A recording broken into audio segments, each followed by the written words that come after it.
Ya,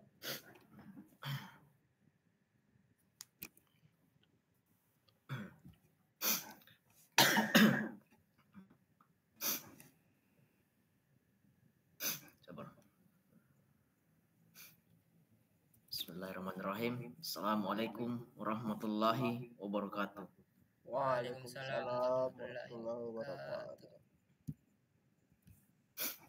Alhamdulillah, alhamdulillahirabbil alamin. Wassalatu wassalamu ala asrafil anbiya wal mursalin sayyidina Muhammadin wa ala alihi wa sahbihi ajmain. Amma ba'd. Pertama-tama, marilah kita panjatkan puja serta puji syukur kita atas kehadirat Allah Subhanahu wa taala, karena atas berkat, rahmat serta karunia-Nya lah kita dapat memulai presentasi ini dalam keadaan yang sehat walafiat. Salawat serta salam tak lupa juga kita panjatkan kepada junjungan kita Baginda Nabiullah Muhammad sallallahu alaihi wasallam. Allahumma shalli wa sallim wa barik alaihi. Sosok suri tauladan yang menjadi contoh bagi setiap umat muslim, sosok yang membawa kita dari alam yang gelap gulita menuju alam yang terang benderang seperti pada saat ini. Baik, sebelum saya memulai presentasi dari kelompok kami yang berjudul atau bertemakan diagnosa penyakit akibat gigitan nyamuk berbasis gejala yang dialami pasien. Sebelum itu, saya akan memperkenalkan anggota kelompok saya, yang dimana dengan saya sendiri, Muhammad Dirham Rahim sebagai moderator. Yang kedua itu ada Alifrianto Rahman. Selanjutnya itu ada Juliani. Lalu dia Rahmatillah. Dan yang terakhir itu Muhammad Akbar Khairuddin.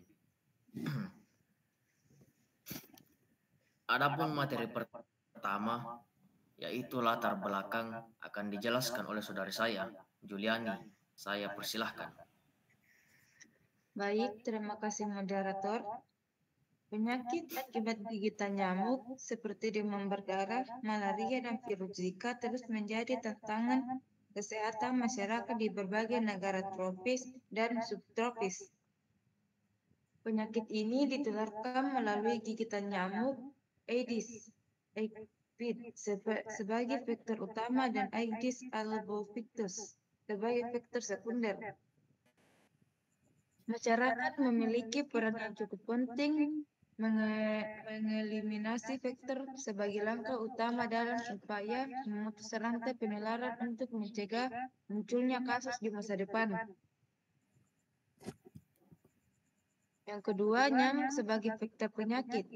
Yang pertama, nyamuk dari keluarga Culidaceae.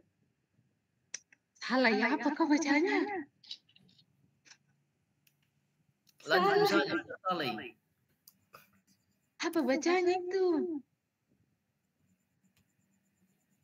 Kuli apa? Kuli bangunan.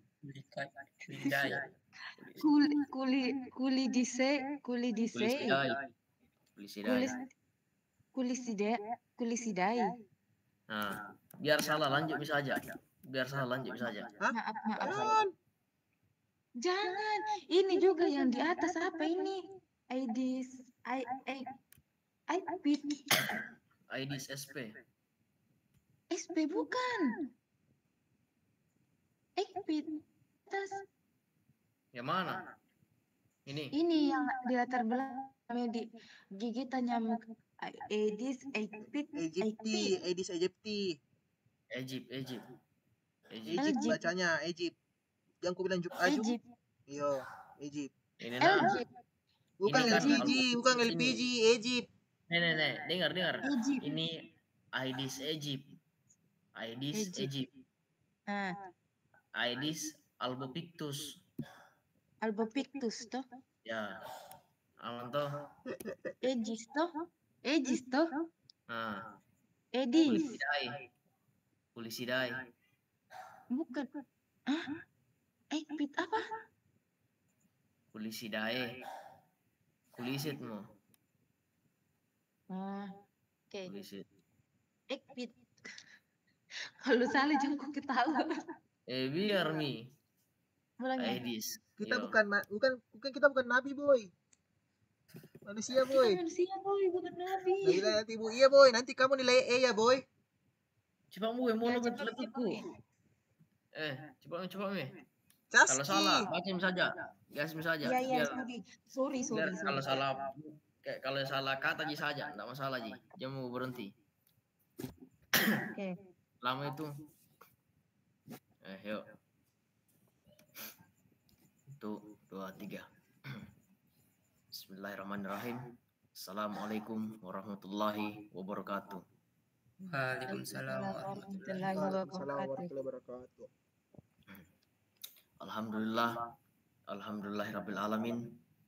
Salatu wassalamu ala asrafil anbiya'i wal mursalin sayyidina Muhammadin wa ala alihi wa sahbihi ajmain, amma ba'd.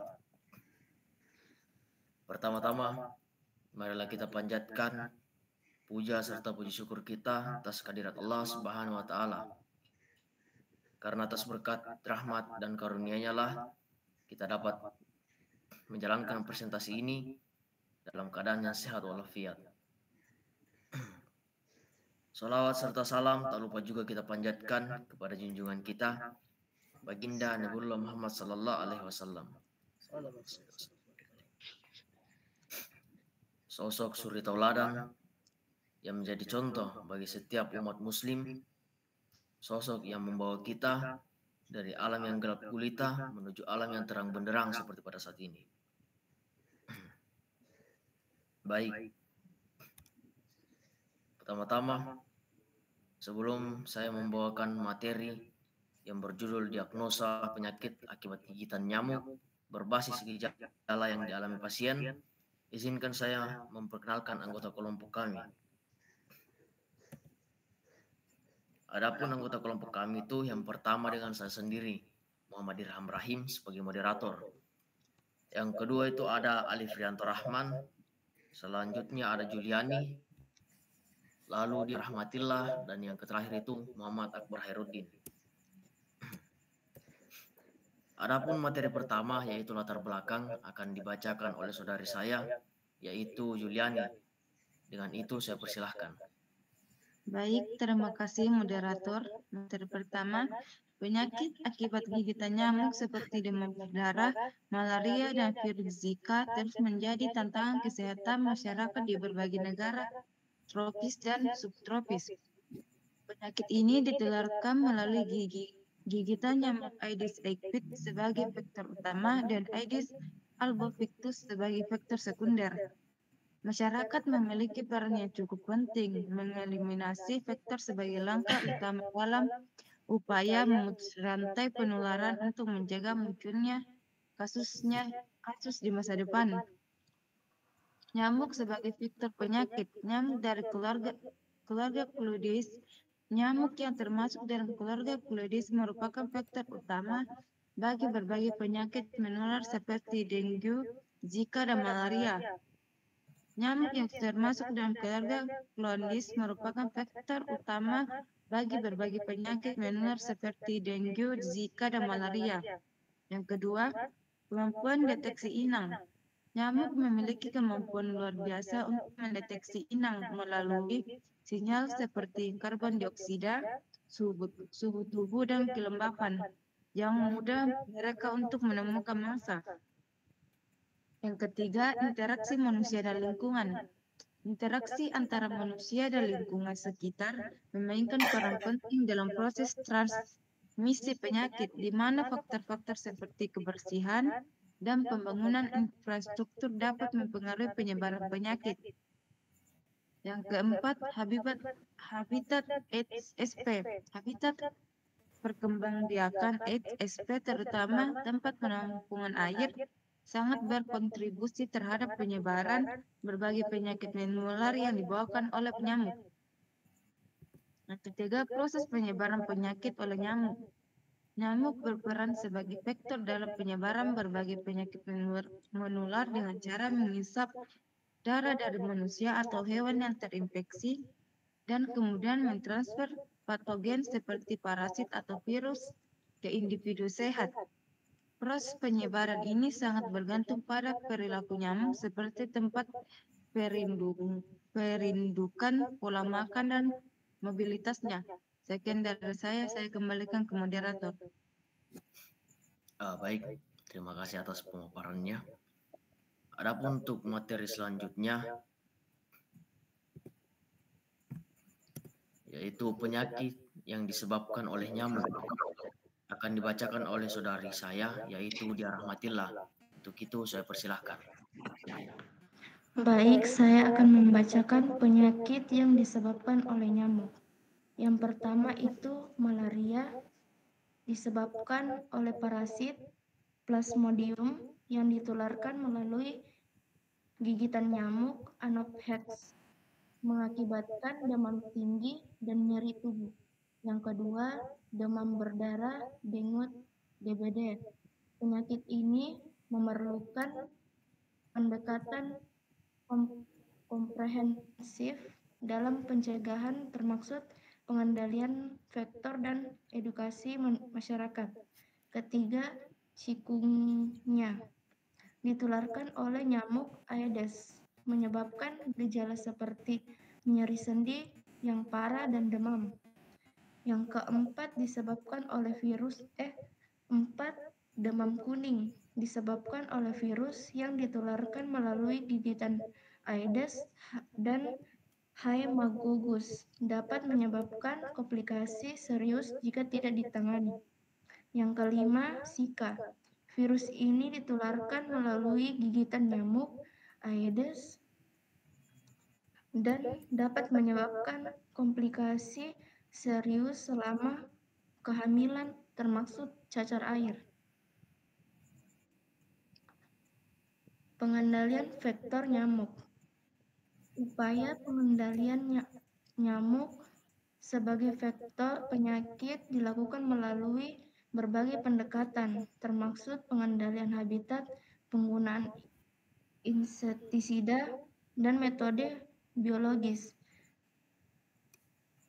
Pemberantasan sarang nyamuk PSN melibatkan partisipasi masyarakat untuk mengurangi penyebaran penyakit. Dinas Kesehatan mendorong penggunaan tanaman pengusir nyamuk yang biaya rendah dan mudah diterapkan. Selain itu, penggunaan Bacillus thuringiensis H14 yang dikembangkan dalam media air kelapa terbukti efektif dalam membunuh larva nyamuk secara efisien dan juga mengurangi atau mengelola habitat yang dapat menjadi tempat berkembang biak bagi nyamuk seperti genangan air. Saya kembalikan ke moderator.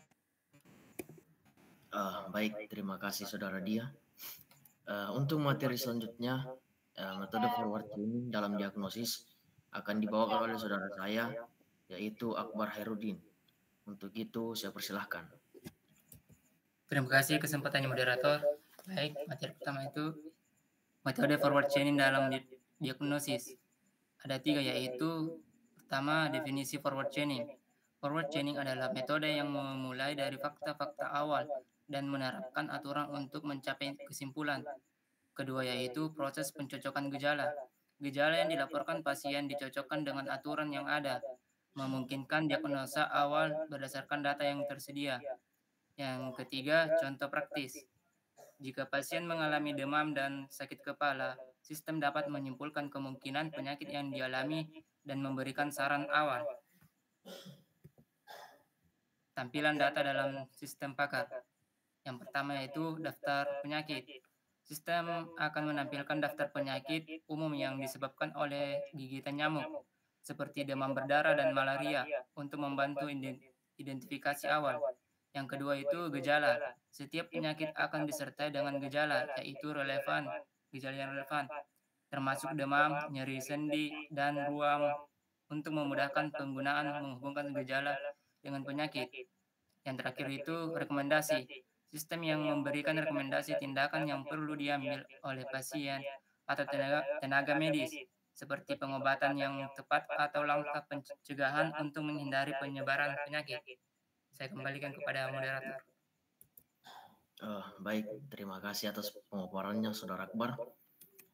Untuk materi selanjutnya yaitu diagnosa penyakit akan dibacakan oleh saudara saya, Alif Fira Rahman. Untuk itu saya persilahkan.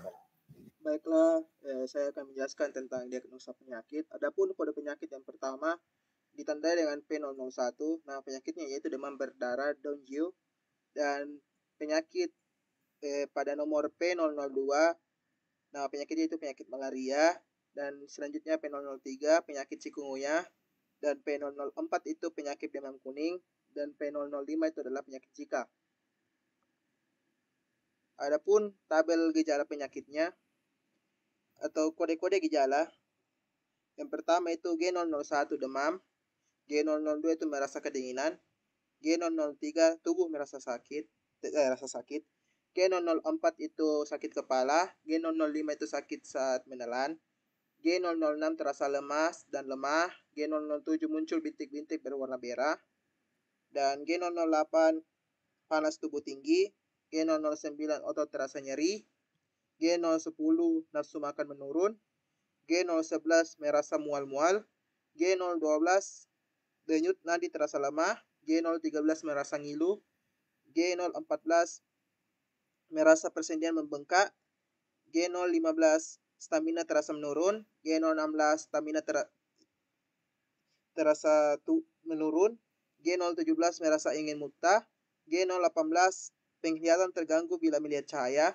G019 leher dan punggung terasa kaku, G020 sering merasa mengantuk, G021 mimisan pada pasien dan anak-anak, G022 mata, wajah atau lidah kemerahan, G023 silau terhadap cahaya, G024 kulit dan sklera atau bagian putih mata menguning, G025 denyut jantung melemah, G026 nyeri perut, G027 muntah yang terkadang disertai dengan muntah darah, G028 mimisan, gusi berdarah dan pendarahan pada bagian mata dari mata, G029 penurunan jumlah urin dan gagal ginjal, G030 penurunan fungsi otak meliputi delirium kejang hingga koma. Adapun tabel pengujian algoritma forward chaining yang kita gunakan yaitu jika dia demam dan jika dia demam dan merasa kedinginan dan merasa sakit kepala dan merasa lemah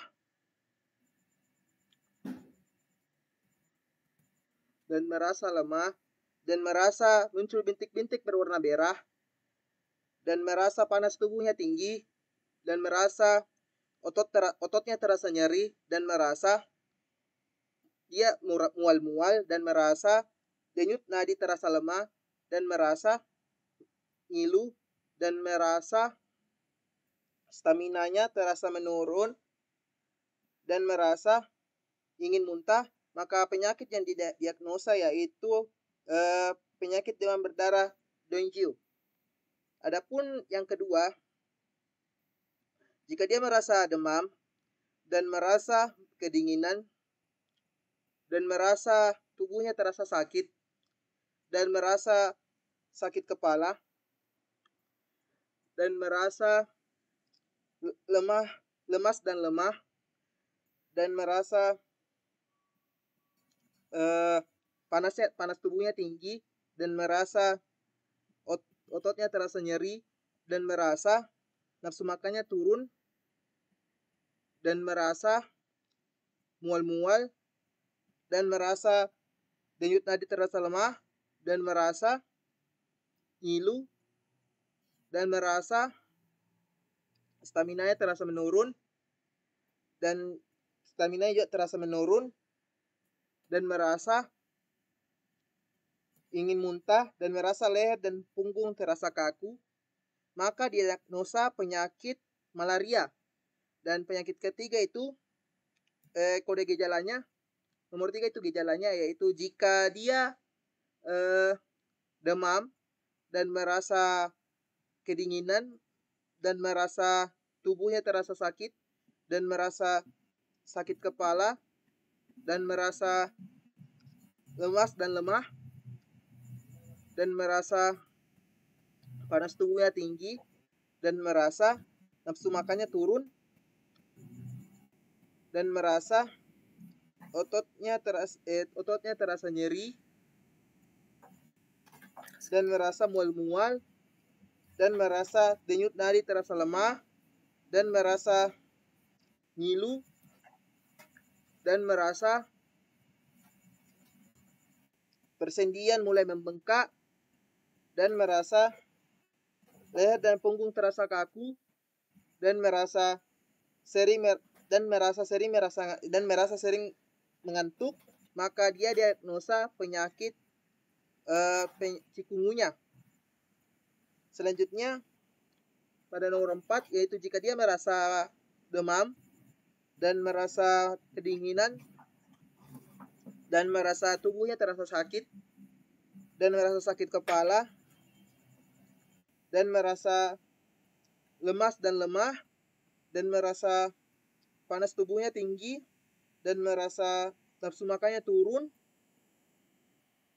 dan merasa denyut nadi terasa lemah dan merasa ngilu dan merasa persendian membengkak dan merasa stamina-nya terasa menurun dan merasa mata, wajah atau lidahnya kemerahan dan merasa silau terhadap cahaya dan merasa kulit dan skleranya atau pada bagian putih matanya menguning dan merasa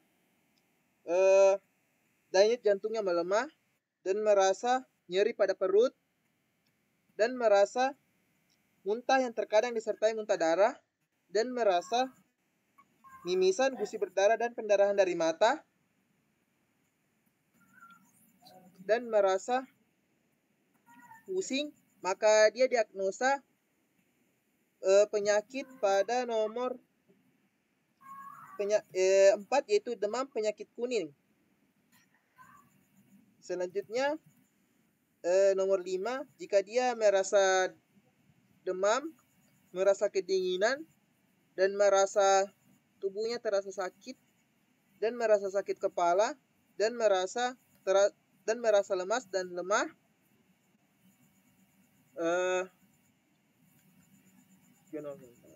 dan merasa panas tubuhnya tinggi dan merasa ototnya terasa nyeri dan merasa mual-mual dan merasa denyut nadi terasa lemah dan merasa ngilu dan merasa persendian membengkak dan merasa stamina terasa menurun dan merasa leher dan punggung terasa kaku dan merasa sering merasa mengantuk, bisa dia akan kemungkinan dia akan kena penyakit pada penelitian 5 yaitu penyakit Zika. Selain dari yang di atas itu, penyakit tidak terdeteksi. Sekian dari saya kembalikan ke moderator.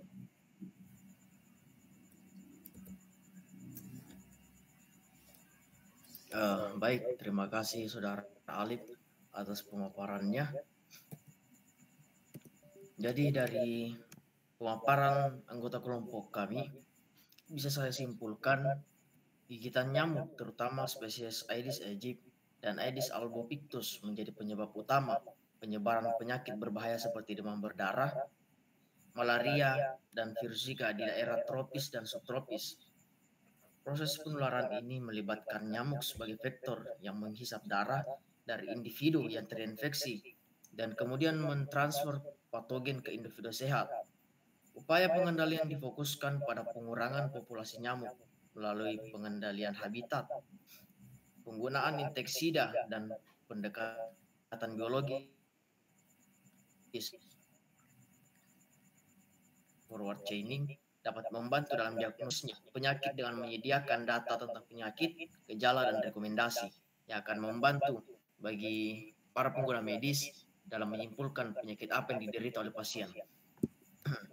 Baik, itu saja presentasi singkat dari kami. Jika ada salah kata maupun salah ucapan yang diucapkan oleh anggota-anggota kelompok kami, saya mohon maaf yang sebesar-besarnya.